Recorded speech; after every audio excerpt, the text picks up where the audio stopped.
కలెక్టర్లు కదలాలి, క్షేత్రస్థాయి పర్యటనలు చేయాలి, వారి పనితీరుపై రోజువారీ సీఎస్ సీఎంఓ నివేదిక ఇవ్వాలి. అజాగ్రత్తగా ఉంటే ఎవరినైనా ఉపేక్షించేది లేదు. రాష్ట్రంలో ఎరువుల కొరత లేదు. 25 నుంచి కొత్త రేషన్ కార్డుల పంపిణీ. ప్రతి కలెక్టర్ ఖాతాలో రూపాయల కోటి అత్యవసర నిధులు అని చెప్పి ముఖ్యమంత్రి రేవంత్ రెడ్డి నిన్న కలెక్టర్లతో జరిగినటువంటి కాన్ఫరెన్స్లో చెప్పడం జరిగింది. జిల్లా కలెక్టర్లు క్షేత్రస్థాయి పర్యటనలు, ఆకస్మిక తనిఖీలు చేపట్టాలని, ఉదయం 7 గంటలకే ఇంటి నుంచి కదిలి పనిలో నిమగ్నం కావాలని ముఖ్యమంత్రి రేవంత్ రెడ్డి ఆదేశించారు.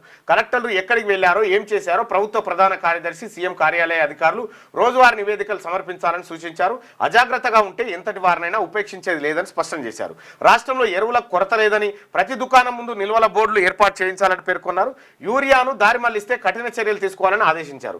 పంటలకు నీటి కొరత రానియవద్దని, సీజనల్ వ్యాధులను నివారించాలన్నారు. వాతావరణ శాఖ అందించే సూచనల ప్రకారం హైదరాబాద్ మహానగరంలో వర్షాలు పడే ప్రాంతాలకు 3 గంటల ముందే పోలీస్ కమిషనర్లు చేరుకొని ట్రాఫిక్ సమస్యలను నివారించాలన్నారు. సోమవారం సచివాలయం నుంచి జిల్లా కలెక్టర్లతో ముఖ్యమంత్రి వీడియో కాన్ఫరెన్స్ నిర్వహించారు. ఈ సందర్భంగా ఆయన మాట్లాడారు. ఇక ఢిల్లీలో 24న కులగణన సర్వేపై సీఎం ప్రెజెంటేషన్. నేను 25 అనుకున్నా, 24 ఏం చెప్పింది ఇందులో అంటే, 3 రోజులుగా భారీ వర్షాలు కురుస్తున్నాయి. ఒక్కో రోజు ఒక్కో చోట అంచనాలకు మించి పడుతుంది. అయితే 2 నెలల పాటు అన్ని విభాగాల అధికారులు జిల్లాల్లో అందుబాటులో ఉండాలి. వాతావరణ శాఖ అందించే వర్ష సూచనలు వెంటనే అన్ని గ్రామాలకు చేరవేసి ప్రజలను అప్రమత్తం చేసే బాధ్యతను కలెక్టర్ తీసుకోవాలి. ప్రతి ఎరువుల దుకాణం వద్ద ఇద్దరు పోలీసులు, ఒక రెవెన్యూ ఉద్యోగిని నియమించి పంపిణీ సజావుగా జరిగేలా చూడాలి. యూరియాను పంటల కోసమే కాకుండా 20 నుంచి 30% ఇతర అవసరాలకు మళ్లిస్తున్నారని కేంద్ర మంత్రి నడ్డా చెప్పారు. ఎవరైనా వ్యవసాయేతర వ్యాపార అవసరాలకు యూరియాను దారి మళ్లిస్తే క్రిమినల్ కేసులు పెట్టాలి. ఇక తుంగతుర్తిలో లాంఛనంగా కొత్త రేషన్ కార్డుల పంపిణీలో ప్రారంభించాం.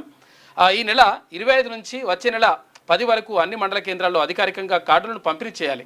ఎమ్మెల్యేలు, జిల్లా ఇన్ఛార్జ్ మంత్రులు కార్డుల పంపిణీ కార్యక్రమాలకు హాజరు కావాలి. అంటే ఇది ముఖ్యమంత్రి గారికి ఒక చిన్న ప్రజల తరఫున ఒకటి ఏంటంటే, రేషన్ కార్డుల పంపిణీ ఉంది.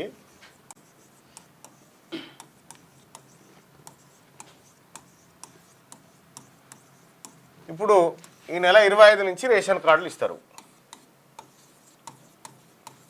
పంపిణీ చేయాలని చెప్పి నిర్ణయం తీసుకురు కదా. ఓకే, మంచిది, గుడ్, చేయాలి. కానీ వీళ్ళకి 25 అయిపోయిన తర్వాత ఫస్ట్కు రేషన్ ఇస్తారా? వీళ్ళకు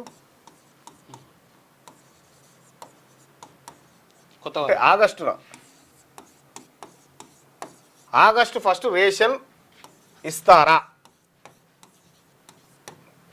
ఆగస్టు 1న రేషన్ ఇస్తారా? వీళ్ళకు లేదు. ఎందుకంటే 3 నెలలు ఒకటేసారి 3 నెలలు ఇచ్చేసారు. ఇప్పుడు 3 నెలల పాటు ఈ కొత్త రేషన్ కార్డులు నామకే వస్తుంటాయి. అంతే. లోకల్ బాడీ ఎన్నికల్లో ఓట్ల కోసం రేషన్ కార్డుల పంపిణీ వేగవంతం చేశారు. మరి నిజంగా ఆగస్టు 1కు ఈ కొత్త రేషన్ కార్డు వాళ్ళకు బియ్యం ఇస్తారా? ఈ రాష్ట్ర ప్రభుత్వం చెప్పాలి. ఎందుకంటే 3 నెలలకు సంబంధించి సెప్టెంబర్ వరకు సంబంధించినటువంటి రేషన్ మొత్తం ఒకేసారి ఇచ్చేసారు. మరి ఇప్పుడు కొత్త రేషన్ కార్డులు ఉన్నటువంటి వాళ్ళకు రేషన్ ఆగస్టు, సెప్టెంబర్ ఇట్లా ఇస్తారా? లేకపోతే 3 నెలలు అయిపోయిన తర్వాతనే మళ్ళా రేషన్ పంపిణీ చేసేటప్పుడే ఇస్తారా? ఇది చెప్పాలి. మీ పిల్లలు ఐఐటి, ఎంసెట్ లాంటి కాంపిటేటివ్ ఎగ్జామ్స్ కి ప్రిపేర్ అవుతున్నారా? జాబ్స్ కోసం చేసే ప్రయత్నంలో విఫలమవుతున్నారా?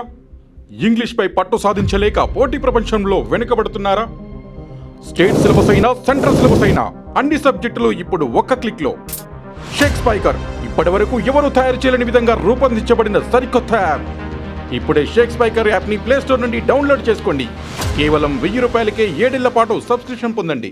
లేటెస్ట్ న్యూస్ తెలుగు మరియు ఇంగ్లీష్ అప్డేట్స్ కోసం ఇప్పుడే క్యూన్యూస్ అఫీషియల్ యాప్ ని ప్లే స్టోర్ నుండి డౌన్లోడ్ చేసుకోండి. సరికొత్త సమాచారాల కోసం క్యూన్యూస్ వెబ్సైట్ ని ఫాలో అవ్వండి. ఛానల్లో ప్రాంతీయ, జాతీయ, అంతర్జాతీయ వార్తలు వీక్షించండి. లైక్ చేయండి,